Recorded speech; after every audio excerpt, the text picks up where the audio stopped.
ప్రియమైన సహోదరి సహోదరులకు ప్రభువు పేరిట వందనాలు.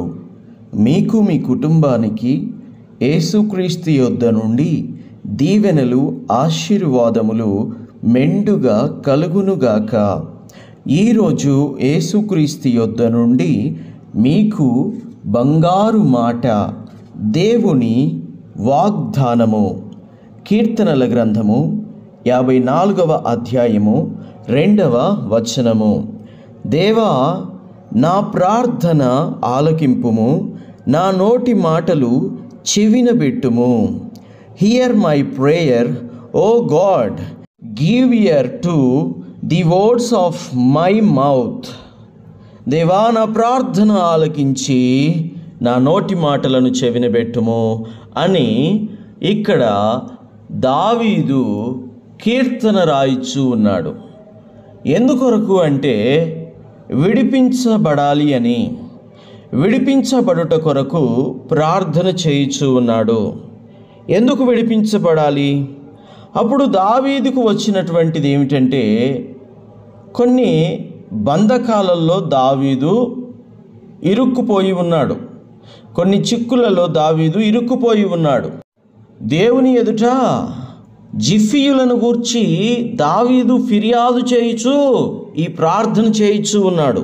దేవుడికి మహిమ కలుగునుగాక. జీవితంలో కొన్నిసార్లు ఇరుక్కుపోయిన పరిస్థితులు వచ్చినప్పుడు, బంధకాలలో కూరుకుపోయినప్పుడు, రోగముతో కూరుకుపోయినప్పుడు, బాధపడుతున్నప్పుడు, మన చేతులలో పరిస్థితి ఏమీ లేనప్పుడు, వేటగాని ఉరిలో చిక్కుకొనినప్పుడు చేయవలసినది ప్రార్థనే. ప్రార్థన ఏం చేస్తుంది? ప్రార్థన గొప్ప కార్యాలు చేస్తుంది. ప్రార్థన విడుదల ఇస్తుంది. ప్రార్థన ఆ బంధకాలలో నుండి, ఆ ఉరిలో నుండి, ఆ ఉచ్చులో నుండి, వేటకాని వలలో నుండి ప్రార్థన బయటికి తీసుకువస్తుంది. అయితే మనుషులు తెలిసో తెలియకో, అమాయకత్వమో అహంకారమో, కారణం ఏదైనా కావచ్చు, కొన్నిసార్లు మాత్రం అపవాది చేతిలో తీవ్రంగా చిక్కుకుపోతారు. అపవాదికి దొరికిపోతారు. అపవాదు చెప్పు చేతలలో ఉండాల్సినటువంటి పరిస్థితి వస్తుంది. అయితే దేవుని బిడ్డ, నీ దేవుడు జీవము కలిగిన దేవుడు, నీ దేవుడు ప్రార్థన ఆలకించే దేవుడు, నీ దేవుడు హృదయమును అర్థం చేసుకునే దేవుడు. ఆయనకి హృదయం ఉంది కనుక నీ హృదయ వేదనంతా కూడా ఆయన అర్థం చేసుకోగలడు. ఆయనకి చేతులు ఉన్నాయి కనుక ఆయన నీకు సహాయం చేయగలడు. ఆయనకు పాదాలు ఉన్నాయి కనుక ఆయన తన పాదములతో నడుచుకుంటూ నీ యొద్దకు రాగలడు. ఆయనకు హృదయం ఉంది కనుక నీ హృదయ వేదనంతా కూడా ఆలకించి నీ బాధను, భారమును, దుఃఖమును, నీ నిందను, అవమానమును కొట్టివేయుటకు చాలిన దేవుడై ఉన్నాడు. నీవు ఎలాంటి పరిస్థితుల్లో ఉన్నా, నీ పరిస్థితి ఏదైనా, నీవు చేయవలసినది ఒక్కటే, ప్రార్థన. ప్రార్థన చేయి. ఈరోజు నీ పరిస్థితి బాగలేదేమో, నీ ఇంటి వారి పరిస్థితి బాగలేదేమో, నీ రక్త సంబంధికుల్లో వారి పరిస్థితి బాగలేదేమో, నీ స్నేహితుల్లో ఉన్నవారి పరిస్థితి బాగలేదేమో, నీ బిడ్డల పరిస్థితి బాగలేదేమో, ఎవరి పరిస్థితి ఎలాగునో ఉన్నప్పటికీ కూడా ఆలకించుటకును, విడిపించుటకును జీవము కలిగిన యెహోవా ఉన్నాడు. శత్రువుల చేతిలో నుండి విడిపించుటకు జీవము కలిగిన దేవుడైన యెహోవా ఉన్నాడు. కాబట్టి విశ్వాసముతో ప్రార్థించు, కార్యం జరుగుతుంది. విశ్వాసముతో దేవుణ్ణి వేడుకో, కార్యము తప్పక దేవుడే చేస్తాడు. ఇక్కడ దావీదు చూడండి ఎలా మాట్లాడుచున్నాడో. అన్యులు నా మీదికి లేచి ఉన్నారు, బలాఢ్యులు నా ప్రాణము తీయజూచుచున్నారు. వారు తమ ఎదుట దేవుణ్ణి ఉంచుకున్నవారు కారు. చూడండి, వారు ఎవరట? బలాఢ్యులట, వారు అన్యులట.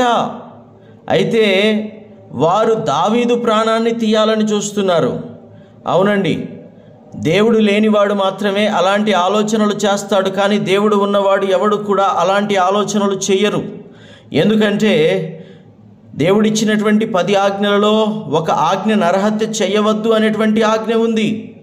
అంతేకాదు నిన్ను వలె నీ పొరుగువాణ్ణి ప్రేమించు అనేటువంటి ఆజ్ఞ ఉంది.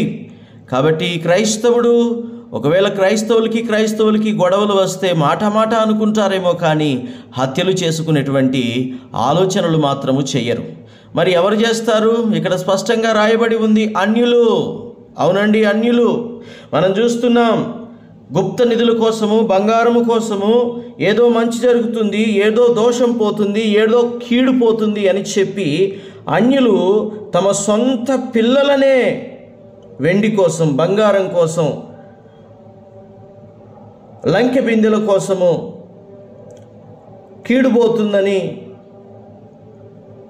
సొంత పిల్లల్ని బలి ఇస్తూ ఉంటారు, లేదా ఎవరినో తీసుకొచ్చి బలి ఇస్తూ ఉంటారు. ఆఖరికి మనుషుల్ని కూడా బలి ఇవ్వటానికి వెనుకాడనటువంటి వారు అన్యులుగా ఉన్నారు. అయితే దేవుని బిడ్డ, నీ సహవాసం ఎవరితో ఉన్నది? నీ సహవాసం ఎవరితో చేస్తున్నావు? నువ్వు, నీ స్నేహితులు ఎవరు? నీ బంధువులు ఎవరు? ఎందుకు వెనుకాడనటువంటి వారితో నువ్వు స్నేహం చేస్తున్నావా? జాగ్రత్త. దావీదు ఎదుర్కొన్నటువంటి పరిస్థితులు నువ్వు కూడా ఎదుర్కోవాల్సి వస్తుంది కనుక సాధ్యమైనంత వరకు అన్యులతో సహవాసం మానివేసేయాలి. ఎందుకంటే వారికి న్యాయము తెలియదు, వారికి అన్యాయం ఏదో తెలియదు, వారికి మంచి ఏదో తెలియదు, వారికి చెడు ఏదో తెలియదు, వారికి దేవుడంటే భయం లేదు, వారికి దేవుడంటే భక్తి లేదు. వారి కఠిన హృదయం ఏది చెప్తే అది వినేటువంటి వారుగా వారు ఉంటారు కనుక దేవుని బిడ్డ, ఆలకించు నా మాట, అన్యులతో సహవాసము చేయడము తగ్గించు. కానీ నరహంతకుడుగానే ఉంటే, వ్యభిచారిగా ఉంటే, దొంగగా ఉంటే, పాపిగా ఉంటే వారు చస్తే నరకానికి వెళ్తారు కనుక భారము కలిగి వారి కొరకు ప్రార్థించు. నీ మోకాళ్ళు అరిగిపోయేటట్లుగా, నీ కన్నీళ్ళు నదులుగా పారేటట్లుగా ప్రార్థన చేయి.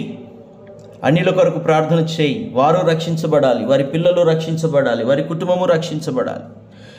కానీ కఠిన హృదయం కలిగిన వారితో సహవాసము చేయవద్దు, కటిక వారితో సహవాసము చేయవద్దు. వారికి జాలి దయ అనేది ఉండదు గనుక. దేవునికి స్తోత్రం. తన మనవిని దేవునికి చెప్పుకొనుచు ఇంకా ఏం మాట్లాడుతున్నాడో చూద్దాము. 4వ వచనములో నుండి, ఇదిగో దేవుడే నాకు సహాయకుడు, ప్రభువే నా ప్రాణమును ఆదరించువాడు, నా శత్రువులు చేయు కీడు ఆయనే వారి మీదికి రప్పించును. నీ సత్యమును బట్టి వారిని నశింపజేయుము. స్వేచ్ఛార్పణములైన బలులను నేను నీకర్పించెదను. యెహోవా, నీ నామము ఉత్తమము, నేను దానికి కృతజ్ఞతాస్తుతులు చెల్లించుచున్నాను. ఆపదలన్నిటిలో నుండి ఆయన నన్ను విడిపించి ఉన్నాడు. నా శత్రువుల గతిని చూచిన నా కన్ను సంతోషించుచున్నది. దేవుడికి మహిమ కలుగునుగాక. దేవుడు దావీదునైతే శత్రువుల చేతిలో పడనివ్వలేదు, కానీ శత్రువుని మాత్రము దేవుడు అణచివేసినట్లుగా దావీదు ఇక్కడ సాక్ష్యమిస్తూ ఉన్నాడు. దేవుడికి మహిమ కలుగునుగాక. కాబట్టి దేవుని బిడ్డ, ఆపద వచ్చినప్పుడు నువ్వు ప్రార్థన చేస్తే ఆలకించుటకు నీ దేవుడు నేటికి సజీవుడై ఉన్నాడు. కాబట్టి ఆపద ఏ సమయంలో వస్తుందో తెలియదు గనుక ఆయనకు మొరపెట్టు, ఆయన నీకు సహాయం చేస్తాడు. దేవునికి స్తోత్రము కలుగునుగాక. నమ్మిన వారు, విశ్వసించిన వారు, దేవుడే నాకు సహాయకుడు, నా దేవుడు నన్ను విడిపించుటకును, నన్ను స్వస్థపరచుటకును, నన్ను బలపరచుటకును, తిరిగి నన్ను పునరుజ్జీవింప చేయుటకును, కట్టుటకును, నా భవిష్యత్తును నిర్మించుటకును నా దేవుడు నాకు చాలినవాడు. ఈయన చేతిలో నా జీవితాన్ని పెడితే నా జీవితం ఆశీర్వాదకరముగా ఉంటుంది, దీవెనకరముగా ఉంటుంది. ఈయనే నిజమైన లోక రక్షకుడు, ఈయనే నిజమైన కాపరి అని నమ్మిన వారు విశ్వాసంతో ఈ ప్రార్థనలో ఏకీభవించండి. మీ కొరకు నేను ప్రార్థన చేస్తాను. ప్రార్థన. తండ్రి, మీకు వందనాలు. దేవా, మీకు స్తుతులు, స్తోత్రాలు.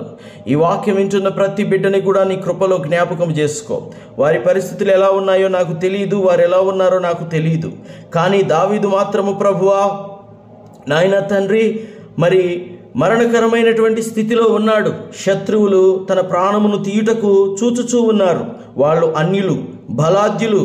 అలాంటి సమయంలో బలహీనుడైన దావీదు, ప్రభువా నీ వైపు చూచి, మోకరించి, చేతులెత్తి నీ వైపు చూచి నీకు మనవి చేసినప్పుడు ఎంతో గొప్ప కార్యమును చేసి నాయన ప్రభువా, ఎవడైతే దావీదుకు కీడు చేయాలని చూశాడో వాడినే నాయన ప్రభువా, దావీదు కన్నుల ముందు లేకుండా చేసిన జీవము కలిగిన యెహోవావు నీవే తండ్రి. అవునయ్యా, నీకు న్యాయము తెలుసు, అన్యాయము తెలుసు. నీకు ప్రభువా దుఃఖము తెలుసు, వేదన తెలుసు తండ్రి. ఎవరి హృదయంలో ఏ భారం ఉన్నదో, ఎవరి హృదయంలో ఏ దుఃఖము ఉన్నదో తండ్రి, ఏ బిడ్డ ఎంత అన్యాయానికి గురి అయి ఉన్నారో నీ వెరుగుదువు గనుక తండ్రి, ఈ ప్రార్థన ఆలకించుచున్న వారిలో అవునయ్యా అనేక మంది ఇదిగో ఇప్పుడు చెప్పుకున్నటువంటి స్థితిలో ఉన్నారు. పరిశుద్ధాత్మ తండ్రి బయలుపరుస్తున్నందుకు, నాకు తెలియచేయుచున్నందుకు మీకు కృతజ్ఞతాస్తుతులు చెల్లించుచున్నాను. అట్టి వారిని దర్శించండి, అట్టి వారిని బలపరచండి, అట్టి వారిని విడిపించండి తండ్రి. అట్టి వారిని ఆ స్థితి నుండి బయటికి తీసుకురమ్మని తండ్రి నిన్ను వేడుకుంటున్నాను. దేవా, నీ కృపగల్ల హస్తాలకును, దయగల్ల హస్తాలకును ఈ ప్రార్థనలో ఏకీభవించిన ప్రతి బిడ్డని, ప్రతి కుటుంబాన్ని నీకు అప్పగించుకుంటున్నాను. వారి పరిస్థితులన్నిటిలో నీ బిడ్డలకు నువ్వు సహాయం చేసి వీరిని ఆదరించి, ఆశీర్వదించి, దీవించి బలపరచుమని, నీ కృపకు వీరిని బహుపాత్రులనుగా ఎంచుమని మా తండ్రి, మా రక్షకుడు, మా ప్రభు అయిన జీవము కలిగిన యేసుక్రీస్తు శ్రేష్టమైన దివ్యమైన నామములో ప్రార్థన చేయుచున్నాము తండ్రి. Amen, amen, amen. దేవుడు మిమ్మును చల్లని చూపుతో దీవించి ఆశీర్వదించునుగాక. మీ కీడులన్నిటిలో నుండి దేవుడు మిమ్మును తప్పించి ఆశీర్వాదాలతో, దీవెనలతో నింపునుగాక. Amen, amen, amen.